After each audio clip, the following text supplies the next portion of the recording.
How to download and install Visual Studio Code. Welcome and let's get right into this tutorial.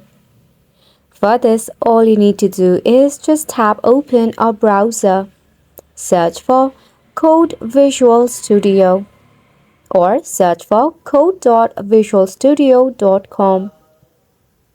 Over here you will see the download button at the very top, or just click on Download for Windows.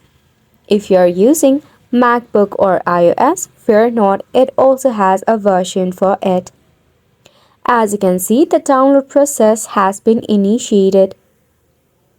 Mind it might take a while depending upon your Wi-Fi connection.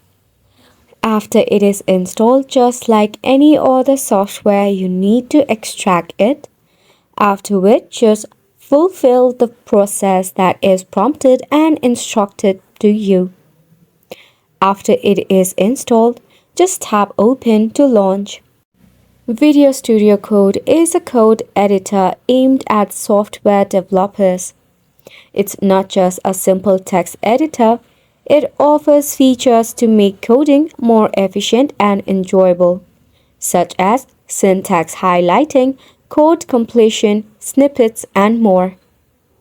It also helps you to debug as it is an integrated debugger. So make sure to download and install it today.